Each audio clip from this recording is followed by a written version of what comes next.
Assalamualaikum warahmatullahi wabarakatuh. Perkenalkan saya Alia Rohmah, NIM 8570288989.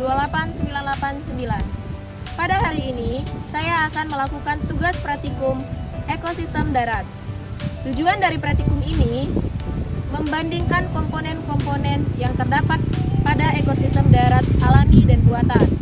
Adapun alat dan bahan yang saya gunakan, alat tulis dan lembar pengamatan, barometer, dan lingkungan sekitar.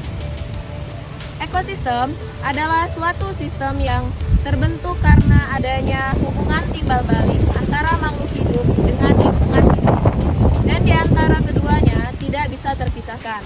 Ekosistem terdiri atas komponen biotik dan abiotik.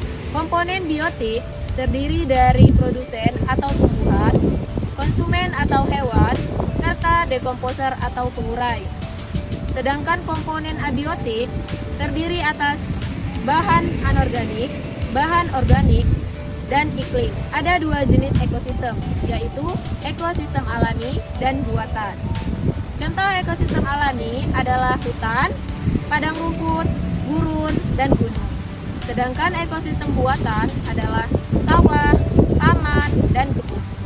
Yang pertama, kita akan menuju ekosistem darat alami, yaitu hutan.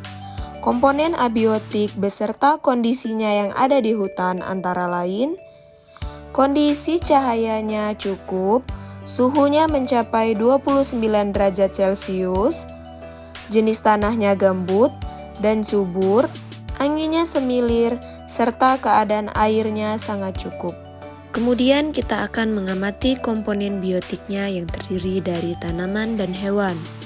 Yang pertama ada pohon kelapa, yang kedua ada pohon jambu monyet, yang ketiga pohon coklat, yang keempat pohon jati, dan yang kelima pohon bambu. Kelima tanaman tersebut saling berinteraksi dengan komponen abiotik di lingkungannya, di mana tanaman membutuhkan cahaya matahari, air, dan juga tanah untuk membantu proses pertumbuhan dan perkembangannya. Selain itu, dalam beberapa tanaman juga membutuhkan hewan yang dapat membantu proses penyerbukan. Selanjutnya kita akan mengamati beberapa hewan. Yang pertama ada kadal, yang kedua kupu-kupu, yang ketiga laba-laba, yang keempat semut, dan yang kelima belalang. Hewan-hewan tersebut juga berinteraksi dengan komponen biotik dan abiotik di lingkungannya. Mereka membutuhkan air, oksigen, dan makanan untuk terus bertahan hidup dan berkembang biak. Dalam hal ini, tumbuhan sebagai produsen dan hewan sebagai konsumen. Selain itu, terdapat juga dekomposer atau pengurai. Mereka adalah makhluk hidup organisme yang memperoleh energi dengan cara menguraikan sisa-sisa makhluk hidup lain yang sudah mati. Nah, di dalam ekosistem hutan ini, pengurai yang ditemui yaitu jamur, bakteri, dan cacing. Selanjutnya, kita menuju ekosistem darat buatan, yaitu sawah. Komponen abiotik yang akan kita amati meliputi cahaya. Terlihat cahayanya sangat terik, suhunya mencapai 29 derajat Celcius, tanahnya sedikit kering, anginnya cukup semilir, dan kondisi airnya cukup banyak. Adapun komponen biotik yang kita temukan pada ekosistem sawah. Yang pertama ada padi, yang kedua ada rumput, yang ketiga ada pohon jagung, yang keempat tumbuhan putri malu, dan yang terakhir pohon cabai. Semua tanaman tersebut saling berinteraksi dengan komponen abiotik, di mana mereka membutuhkan cahaya matahari, air, dan tanah untuk membantu proses pertumbuhan dan perkembangannya.